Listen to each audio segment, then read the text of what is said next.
আসসালামু আলাইকুম। কেমন আছেন? আমার মনে হয় 80% প্রবাসী আছে যারা কিছুটা হলেও কনফিউজ। এমআরপি পাসপোর্ট বানাবো নাকি ই পাসপোর্ট বানাবো? যেমনটা এমআরপি আসার আগে আমাদের হাতে ছিল অ্যানালগ পাসপোর্ট। একটা নির্দিষ্ট সময় সীমার পর অ্যানালগ পাসপোর্ট বাতিল করে এমআরপি বাধ্যতামূলক করা হয়েছে। তারপরে ধীরে ধীরে চতুর্থ প্রজন্মের পাসপোর্ট ই পাসপোর্ট আসে। তো এখন আমাদের অনেকের মধ্যে প্রশ্ন হলো যে এমআরপি বাতিল হয়ে যাবে কিনা।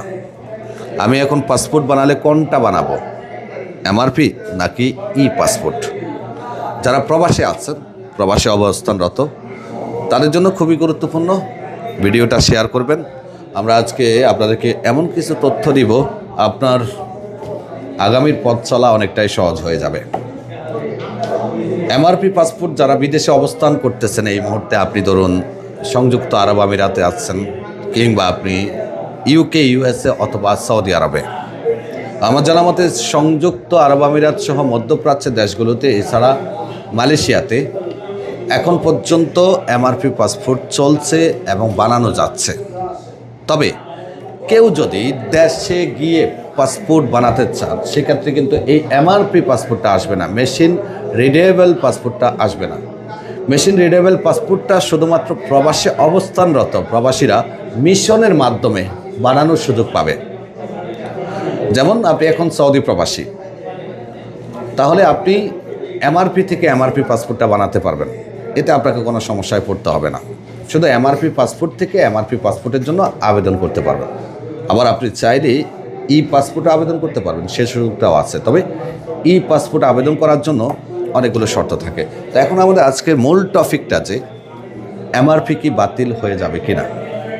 দেখেন, এখন পর্যন্ত সরকারের পক্ষ থেকে এমআরপি বাতিল বিষয়ে কোনো তথ্য আসেনি। যাদের হাতে এমআরপি আছে, যারা প্রবাসে অবস্থান করতেছে, তারা খুব সহজেই এমআরপি থেকে এমআরপি করতে পারবে। তবে হ্যাঁ, দেশে এমআরপি পাসপোর্ট অলরেডি বাতিল যখন দেশ থেকে বানাবেন, কারণ দেশে এখন শুধুমাত্র ই পাসপোর্ট দেওয়া হয়।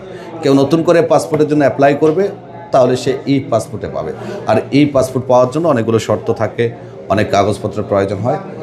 আমি মনে করি যারা প্রবাসে অবস্থান করতেছেন, বিশেষ করে সৌদি প্রবাসীরা, আপনি টেনশন মুক্ত থাকুন।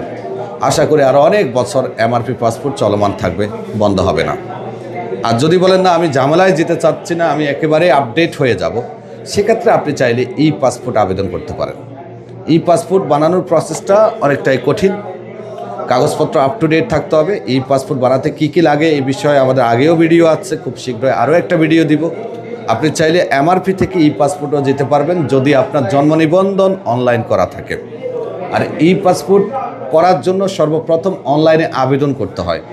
কেউ যদি আবেদন করতে না পারেন, তাহলে আমাদের সাহায্য নিতে পারেন। আমরা অল্প সময়ে আপনাকে আবেদন করে আবেদন লেটারটা দিলে আপনি সেটা নিয়ে অ্যাম্বাসিতে গিয়ে ই পাসপোর্ট আবেদন করতে পারবেন। তো আমাদের আজকের যে মূল টপিক, সেটা হলো যে এমআরপি পাসপোর্ট বাতিল হয়নি।